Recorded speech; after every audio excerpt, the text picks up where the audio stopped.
Halo Sobat Biota, selamat datang di Zona Sekolah. Materi keempat, bab ekosistem. Di materi sebelumnya kita sudah mempelajari mengenai pengertian, jenis-jenis, dan komponen penyusun dari ekosistem, serta jenis-jenis interaksi antar organisme, dan mempelajari tentang piramida makanan, jaring-jaring makanan, serta rantai makanan. Nah, untuk materi kali ini kita akan belajar mengenai siklus biogeokimia. Siklus atau daur biogeokimia ini merupakan perpindahan unsur-unsur kimia melalui makhluk hidup dan juga lingkungannya atau abiotik seperti tanah dan juga air. Di dalam daur biogeokimia ini dikenal ada dua macam daur, di antaranya daur edafik dan juga daur atmosferik. Nah, daur dari edafik ini merupakan daur yang unsur kimianya itu tidak pernah membentuk suatu gas di udara. Adapun daur osmoferik, ini adalah daur yang unsur kimianya itu mengalami fase perbentukan gas di udara. Nah, daur biogeokimia ini itu berfungsi untuk mengatur keseimbangan ekosistem. Artinya keseimbangan ekosistem itu tergantung pada pengulangan yang terjadi secara berputar pada unsur-unsur kimia tertentu. Nah, unsur-unsur kimia yang dapat mengalami daur biogeokimia ini meliputi karbon, nitrogen, oksigen, sulfur, dan fosfor. Nah, kita akan bahas satu persatu dari daur biogeokimia ini.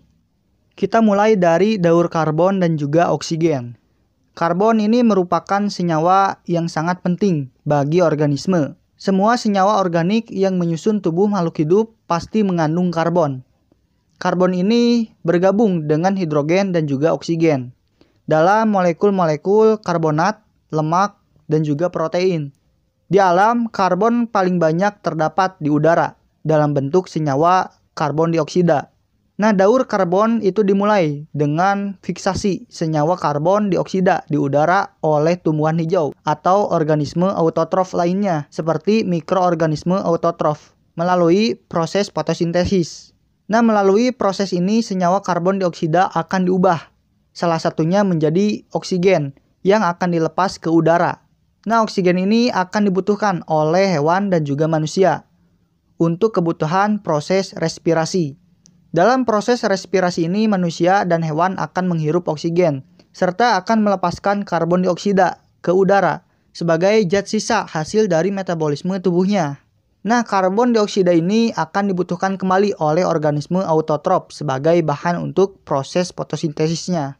Nah, ini disebut dengan daur oksigen dan juga karbon. Selain dari manusia dan hewan, karbon juga bisa dihasilkan dari organisme yang telah mati, seperti tumbuhan dan hewan yang telah mati, yang dimana seiring berjalannya waktu akan diubah menjadi bahan bakar, seperti batu bara dan juga minyak bumi. Nah, bahan bakar ini akan digunakan untuk aktivitas manusia seperti kegiatan pabrik dan kendaraan yang menghasilkan karbon dioksida ke udara. Selain itu juga asap pembakaran kayu dan aktivitas gunung berapi juga akan menghasilkan karbon dioksida di udara. Nah, jadi itu ya, daur oksigen dan juga karbon. Selanjutnya daur nitrogen. Nitrogen ini merupakan unsur penyusun udara atau atmosfer terbesar, yaitu sekitar 80%. Nah, nitrogen ini juga merupakan penyusun senyawa organik, khususnya pada protein. Nah, meskipun ketersediaan nitrogen itu melimpah di udara, hewan dan tumbuhan tidak dapat mengambil langsung nitrogen dari udara, kecuali beberapa jenis tumbuhan, misalnya seperti tumbuhan polong-polongan. Mereka dapat mengambil nitrogen dari udara karena bersimbiosis dengan mikroorganisme prokariota, seperti bakteri dan juga cyanobacteria. Bakteri ini akan mengikat nitrogen dan akan mengubah menjadi amonium melalui proses amonifikasi. Amonium ini juga akan dihasilkan oleh jamur dan juga bakteri pengurai yang menguraikan organisme yang telah mati. Nah, amonium ini akan diserap kembali oleh bakteri nitrifikasi dan diubah menjadi nitrit kemudian nitrat.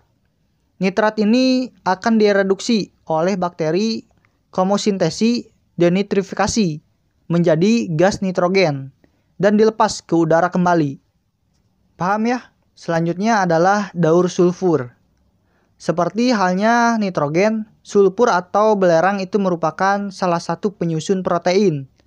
Di alam, belerang itu terkadang ada di dalam tanah dalam bentuk mineral tanah, atau terdapat di udara dalam bentuk gas sulfur dioksida. Gas sulfur dioksida ini yang ada di udara terutama itu berasal dari gunung berapi dan pembakaran bahan bakar fosil. Di udara, sulfur dioksida itu bereaksi dengan oksigen dan juga air, membentuk asam sulfat, yang kemudian akan jatuh ke tanah, sungai, serta lautan dalam bentuk ion sulfat, bersamaan dengan air hujan. Selanjutnya, ion-ion sulfat yang ada dalam tanah itu diserap oleh tumbuhan, dan digunakan untuk menyintesis protein. Kemudian unsur sulfur ini akan berpindah ke tubuh hewan dan juga manusia melalui rantai makanan atau proses memakan dan juga dimakan. Nah, ketika tumbuhan, hewan, dan manusia mati, maka bakteri anaerob yang ada di tanah itu akan mereduksi ion-ion sulfat dan melepas gas hidrogen sulfida yang berbau busuk serta beracun ke udara.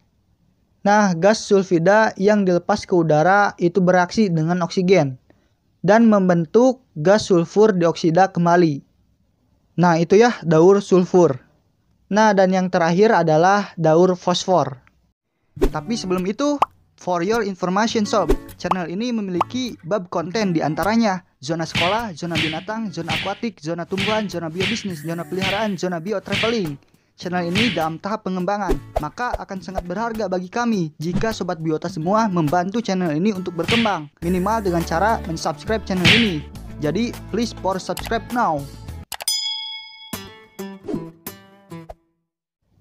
Fosfor.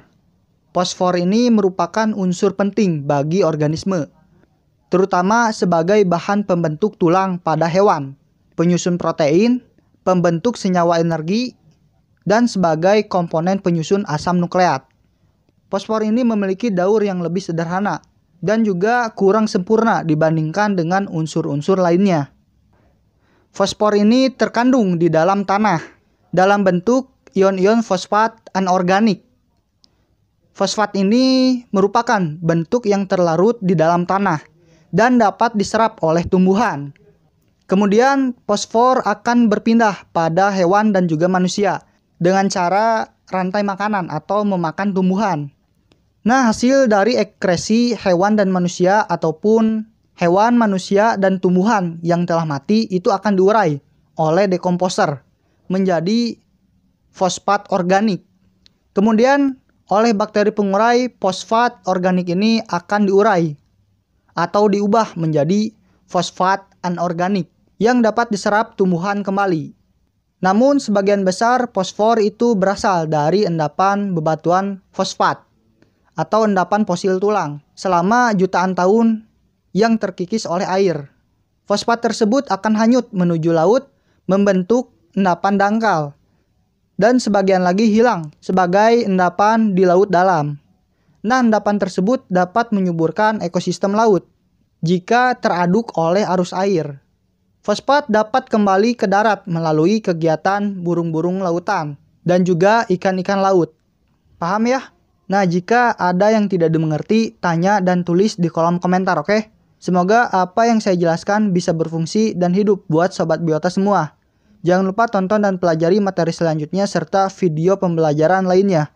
Jadi, see you next video sob.